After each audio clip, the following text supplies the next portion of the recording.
Stick around because we're going to talk about money, real money, not fake money.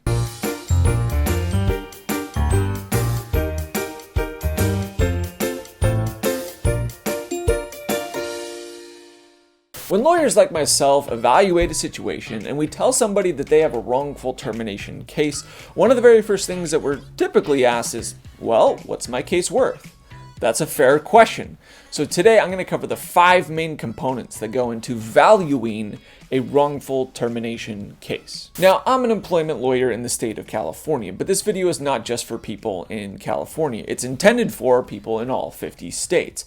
However, this video is not legal advice. Every state has different laws and every case is drastically different. So if you have a situation that you want to learn about, contact a lawyer in your state. If you are in California, you're more than welcome to reach out to my office. By the way, I made an entire video on wrongful termination law and the at-will doctrine. So if you want to know if you actually have a wrongful termination case, because most people get that totally wrong, I highly recommend that you watch that entire video before you contact a lawyer. Okay, let's get to the money stuff. Generally, there are 5 main components that lawyers look at when determining the potential dollar value of a wrongful termination case.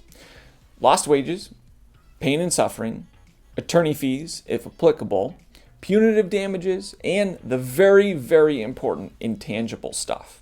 Number 1, lost wages. Had you not been wrongfully terminated, you would have continued earning your salary, commissions, or hourly wage. We call these economic damages, which is a fancy legal term for lost wages. And the only way the law can make you whole is by compensating you with past economic damages or your lost wages in the past and your future lost wages or your future economic damages. Let's talk about past lost wages first. The best way to explain past economic damages is with an example. Let's say you worked at evil old employer making $75,000 a year and then you're wrongfully terminated. Then for an entire year, you're looking really hard for a job, but you can't find one, so you're unemployed. And then at the beginning of the second year of being unemployed, you find a job, but you're getting paid significantly less. You're getting paid $50,000 a year. And then after 1 year of working at the great new employer, you get a raise to $60,000 a year. Well, the law, looking into the past, seeks to compensate you the difference between what you were earning and what you're now earning. So you were unemployed for a year, that's $75,000 a year. In year 2, you only made $50,000 a year, the difference is $25,000. And then in year 3, you made $60,000 a year, and the difference being $15,000. So if you add up 75 plus 25 plus 15, what do you got? $115,000. That doesn't make any sense. Yeah, it does. Perfect. When we switch gears and we're looking at your future economic damages, what are we talking about? We're projecting your lost wages going forward into the future. Now, this isn't an unlimited thing. Basically, we're looking at the difference between what you were earning and what you are going to earn going forward into the future. Now, it's heavily constrained by case law, and it goes way beyond what I really want to talk about in this video because we're talking about economists, i.e. expert testimony, present cash value, a whole bunch of ugly spreadsheets, and I really just don't want to get into it. Number 2, pain and suffering. Pain and suffering damages are awarded to employees who receive significant emotional distress injuries as a result of being unlawfully terminated. And I know what you're thinking. Yes, people lie and exaggerate and embellish their emotional injuries. But typically, good lawyers are effective at spotting fakers and liars and screening them out of the process in the first place. So we don't even take those cases. Yes, there are frivolous cases filed, and yes, there are bad lawyers who file them, but I'm talking about good cases here, not the garbage ones. So emotional distress injuries are not something that you can make up. You're evaluated by experts who testify and conform to the literature of psychological injuries in the workplaces. So this is something that's very real. No, but seriously, how do you put a dollar value on upset feelings and emotions? Well, it is difficult to do, but how lawyers do it is we hire experts who testify as to the person's change of behavior. Was that person's identity tied up in their job? And now that they were fired from that job, what has happened to them? Did that person seek professional help help, psychological help after being terminated. And then we build a case and we present that case to the jury, and the jury determines how much money that person is going to get. So there's some speculation, but towards the end of the case, we usually have a good idea how much we should ask for and what is warranted according to other cases that have gone to verdict in the past. Number 3, attorney's fees. In many areas of employment law, if you pursue your case all the way to trial and you win, the law allows you to collect your attorney fees on top of your economic and emotional distress damages, which is pretty cool and very, very helpful. However, in California at least, for a pure wrongful termination claim, you do not get attorney fees. So why am I talking about it? Well, often the underlying facts and claims that apply to a wrongful termination claim also perfectly apply to a discrimination or a retaliation harassment case. In those cases, the underlying laws do permit the collection of attorney fees, so the judge can award them at the end of the case. That's fantastic. Number 4, punitive damages. Everybody's heard about punitive damages and everybody thinks they're going to win them, but that's not true. The vast majority of cases don't even come close to a punitive level. But what are they? Basically, the jury awards punitive damages to the plaintiff in order to punish the defendant for acting with malice, oppression, or fraud, which are all very difficult to prove.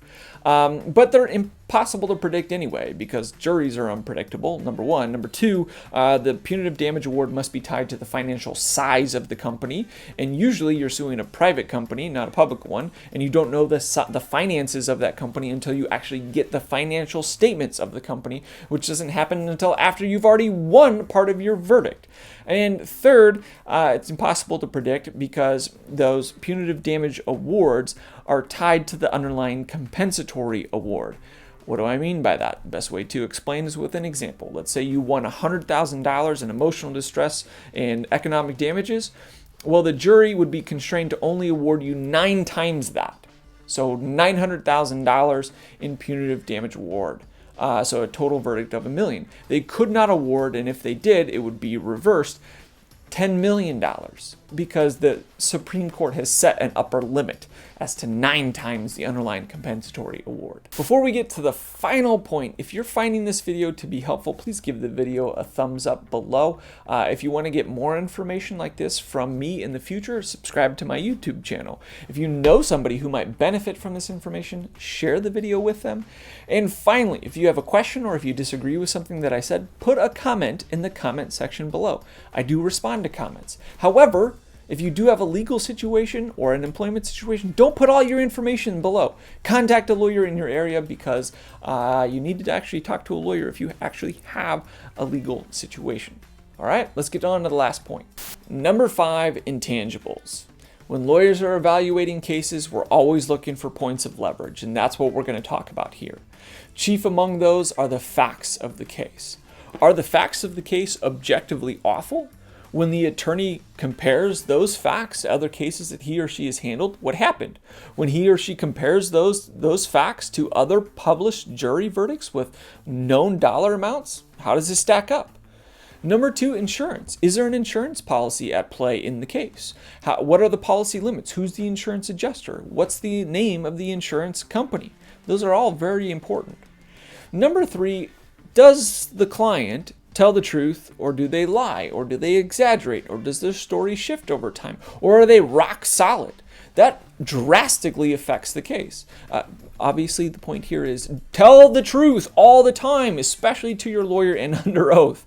It's not difficult. Just tell the truth. It helps your case. It helps you get more money. 4, what about media coverage? Is there a threat, a potential, that the media will find out about this case and publish a story? Now, this is pretty rare in most wrongful termination cases. Usually, local media doesn't care about these things. But is there something there that is relevant to the community that the defendant, the company, is going to be worried about? Number 5, and this is super important, how good is your lawyer? And also, how good is the company's lawyer? This drastically affects the value, because if you have a good lawyer and they work your case up right, it's going to be worth a lot more at the end of the day. Number 6, and this is super important, what's the temperament like of the person signing the settlement check? Are they a narcissist? Are they obsessed with the case? Do they care about their reputation and their ego and all these silly things that people get wrapped up in litigation? Or is it an objectively reasonable person that's going to make a sound business decision and settle the case for a fair amount so everybody can move on with their life? That drastically affects the value of the case and the length of the case. If you're still watching at this point, you can realize why wrongful termination lawsuits are not some magical lottery ticket to millions of dollars. That's totally false. Now, some cases can get that big, but you got to have the right facts, you got to have the right jury, and most importantly, you got to have a damn good lawyer. So I hope this video was helpful, and I really hope that you have a fantastic day.